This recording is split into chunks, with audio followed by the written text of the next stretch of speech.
Hello students, and welcome to this calculus video. What I'm going to try to do now is try to solidify your concept of the derivative, making that connection between the first derivative and the second derivative. We're going to do that over this 5-video series looking at several different problems. Let's get started. So here we have our first problem. We have a graph over there to the right. And the function for that is going to be 1/2 times quantity of x plus 2 squared minus 4. And so we want to find g prime of -4 and explain what this value represents in terms of the graph of the function g of x. So I have x plus 2 squared, and remember we only want to put this and do this with polynomials. So what I'm going to start with, I'm going to have g of x equals 1/2, and I'm going to expand the x plus 2 squared, so x squared plus 4x plus 4 minus 4. And then I'm going to distribute the 1/2, so g of x equals 1/2 x squared plus 2x plus 2 minus 4. And then I'm going to combine that plus 2 minus 4. So g of x equals 1/2 x squared plus 2x minus 2. Now I'm going to find the derivative, so I bring that power down, so g prime of x is going to be 1/2 times 2 is 1, so x, and then the exponent 2 minus 1 is going to be 1 plus 2, so 2x, bring that 1 down, subtract 1 from it, so x plus 2. Now I want to find g prime of -4, so g prime of -4, well that's going to be just substituting -4 in, so -4 plus 2, and I'm going to get, for g prime of -4, that's going to get me -2. So what does that represent in terms of this graph? So what are we going to say here? Well, g prime of 4 is going to represent the slope of the tangent line drawn to the graph of g of x at x equals -4. So now I want to find the equation of the tangent line drawn to the graph of g of x at x equals -4. Then we're going to sketch that onto the graph right there above this. So I want to first find my point of tangency. So we've done this several times, and you just want to get this method down, finding equation lines. So I'm going to find g of -4, so I know what the y value is. So my original equation, 1/2 times -4 plus 2 squared minus 4. So -4 plus 2, that's going to get me -2. So 1/2 -2 squared minus 4. And the -2 squared is 4. So 4 times 1/2 is going to get me 2 minus 4, which is -2. So my point is going to be -4 comma -2.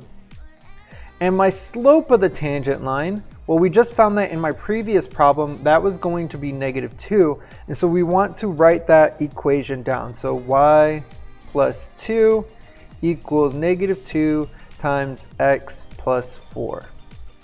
So when I'm actually graphing this, when I want to graph this up above, I'm going to go to that point -4, -2. So -4, -2 right there.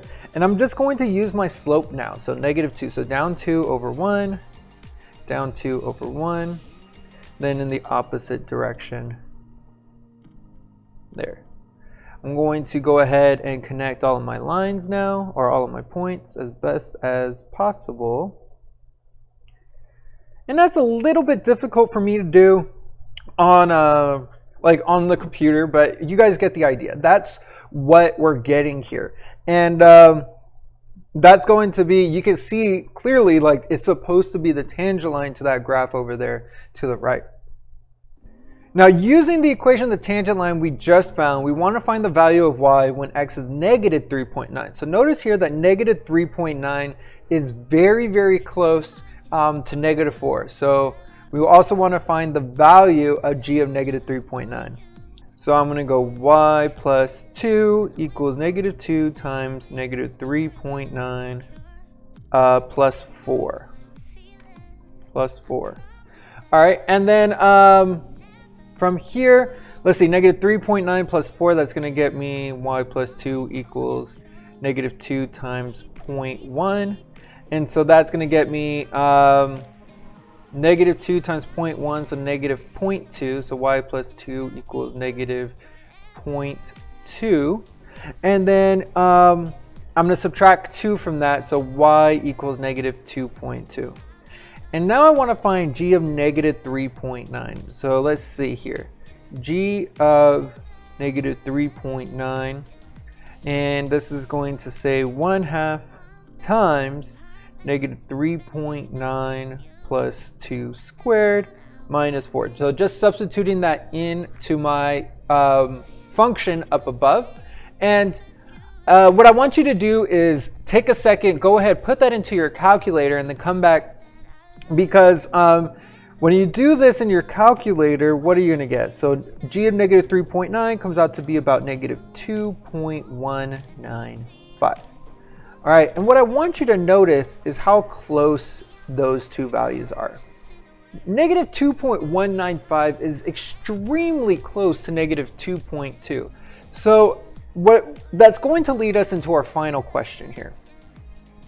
So our final question says, what do you notice about the two values from question 3? And then what is this going to imply about how the equation of the tangent line can be used in the future?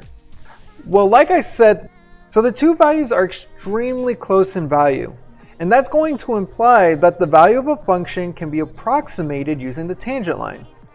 Of course, that means the x value needs to be close enough to that original point of tangency. So that if we can't say that if we were saying negative 1, because negative 1 isn't that close to negative 4, so the points aren't going to be super close. But negative 3.9 is very close to negative 4. Alright everybody, that's going to conclude this video. I hope you made a connection between what the tangent line is doing and how we can use the tangent line to approximate values of the original function. So it's a really interesting connection between the derivative and the function. If you do need any help with this, please reach out to me. You guys know I'm always here to help you. I'm Mr. Hernandez, and this is Mr. Hernandez Teaches.